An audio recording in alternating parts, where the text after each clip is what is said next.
Bonjour ma personne. Dans cette vidéo, je vais te partager 3 erreurs fondamentales qu'il ne faut pas faire avant de lancer ton entreprise. Si tu viens de me découvrir, moi c'est Adama Sawaro. Dans cette série, je parle du business, de l'intelligence financière et de la technologie. Comme je le disais au début de la vidéo, je vais te partager 3 erreurs fondamentales qu'il ne faut pas faire avant de lancer ton projet.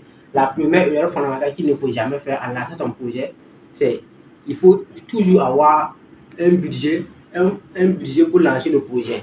Il faut toujours voter un budget pour lancer le projet. C'est-à-dire que si tu veux lancer un restaurant, tu dois tout planifier. C'est-à-dire le local que tu veux lancer, toute dépense qui va effectuer, même le courant, tout, même les salaires des employés. Même le salaire des employés, tout ça, tu dois planifier en avance pour voter un budget total.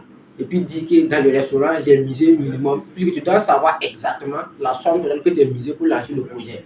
Si jamais tu commets l'erreur et puis tu ne sais même pas exactement la somme que tu as misée, tu vas croire que tu es rentable. Dès lors que tu vas lancer le projet et puis tu commences à faire le chiffre d'affaires, en réalité, tu vas croire que tu es rentable. Comment veux-tu être rentable si et seulement si tu ne connais même pas le budget réel que tu as misé dans le projet? Donc c'est pourquoi il faut impérativement voter un budget. Toutes les dépenses que tu vas planifier, même les unités que tu vas mettre pour appeler le fournisseur, tout ça doit être mis dans le budget du projet. Et dès lors maintenant que le projet est lancé, il faudra maintenant passer à la deuxième phase qui est le fonds de roulement. Il faut toujours avoir un fonds de roulement.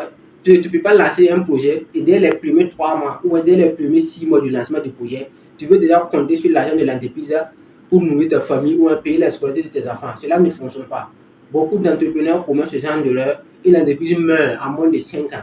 Parce que ces individus ont commis l'erreur de vouloir utiliser l'argent de l'entreprise ou de vouloir utiliser les bénéfices que l'entreprise a générés dès les premiers 6 mois pour s'occuper à leurs besoins familiales ou à leurs besoins, voilà, peu importe. Donc c'est pourquoi il est impératif d'avoir un fonds de roulement. Le fonds de roulement est le capital qui va permettre à l'entreprise de fonctionner quel qu'en soit alpha. C'est-à-dire que si tu lances un projet, tu ne dois pas vouloir attendre les bénéfices de l'entreprise pour pouvoir payer le loyer, pour pouvoir payer les employés. Ça ne fonctionne pas comme ça. Il faut planifier minimum sur 12 mois en avance. C'est-à-dire que tu dois voter le budget du loyer pendant 12 mois. Si le loyer c'est 100 000, pendant 12 mois c'est 1 200 000. Si tu as 2 employés et puis chacun a un salaire de 75 000 le mois, ça fait 150 000 le mois. Tu dois voter leur salaire pendant 12 mois minimum. Voilà. Si tu as voté pendant 12 mois minimum, quel qu'en soit alpha, c'est-à-dire que même si tu fais 6 mois, 8 mois sans vendre, ton entreprise va continuer de fonctionner parce que tu as un fonds de roulement qui doit l'entreprise de fonctionner quel qu'en soit alpha. Donc, même dans cet intervalle, même si tu es arrivé à faire un chiffre d'affaires, le bénéfice réalisé doit être réinjecté dans l'entreprise. Il faut commettre l'erreur à tout prix quand tu commences à faire des chiffres d'affaires et tu commences à générer du bénéfice, tu augmentes, tu commences tout vite à enlever l'argent dans les caisses d'entreprise pour aller faire certains dépôts. Donc, c'est pas comme ça que ça fonctionne. Même si tu as le fonds de roulement qui est là, qui permet à l'entreprise de fonctionner, dès lors que le chiffre d'affaires commence à générer, le bénéfice que tu gagnes doit être injecté dans l'entreprise pour propulser le business à un autre niveau. La troisième erreur fondamentale que toi, en tant qu'entrepreneur, tu ne dois jamais commettre avec ton business, c'est vouloir faire des dépenses sans se justifier. Il faut éviter ce genre de choses.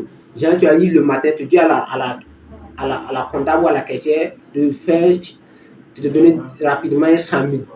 À chaque fois, tu veux sortir de l'argent et il n'y a pas de papier qui justifie. Et quand on veut parler, tu dis que c'est toi le boss. Que tu vas seulement avec mon entreprise, toi, tu es qui pour me montrer? Beaucoup de patrons ont commis ce genre d'erreur et du jour au lendemain, l'entreprise a fait faille. Parce qu'à un certain moment, il a utilisé l'argent de l'entreprise pour aller faire des dépenses familiales, bon, aller aider des gens ou aller faire des choses qui, voilà, ou aller augmenter le rythme de son vie. Ça ne se fait pas. Même si tu veux puiser les caisses de l'entreprise et aller effectuer une quelconque dépense, tu dois à chaque fois qu'une somme sort de l'entreprise, tu dois forcément mettre une justification. Voilà, pour dire de laisser cette justification que c'est toi qui tombe. À la fin du mois, c'est comme ça.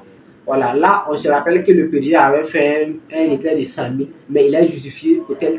Donc, on arrive sur la classe de l'argent et tu vas le rembourser après. Mais si tu viens dire qu'on te donne 100 000 et puis tu ne justifies pas, chaque fois tu viens puiser les caisses de l'entreprise, chaque fois tu viens puiser les caisses de l'entreprise, et du jour au lendemain, maintenant, ça va forcément faire faillite. Ce sont des erreurs qu'il faut commettre dès lors que tu es en début de phase du lancement d'un projet. Donc, si cette vidéo t'intéresse, voilà, je vais partager une autre vidéo pour te montrer les différentes phases d'un projet. Parce qu'un projet a 3 phases. Voilà. Donc, dans une autre vidéo, je te parlerai également des différentes phases d'un projet et chaque phase avec son rythme, sa manière de gestion. Voilà, si tu confonds les phases en voulant automatiquement sortir de l'argent dès les premières phases, erreur monumentale. C'est pourquoi 90% des entreprises meurent en moins de 5 ans. C'est parce qu'il y a certaines règles qui n'ont pas été respectées à la base. Si cette vidéo t'a plu, n'oublie pas d'activer la cloche de notification. Et comme toujours, c'était Adama Sawaro, si vous voulez, et le collège sur le chemin.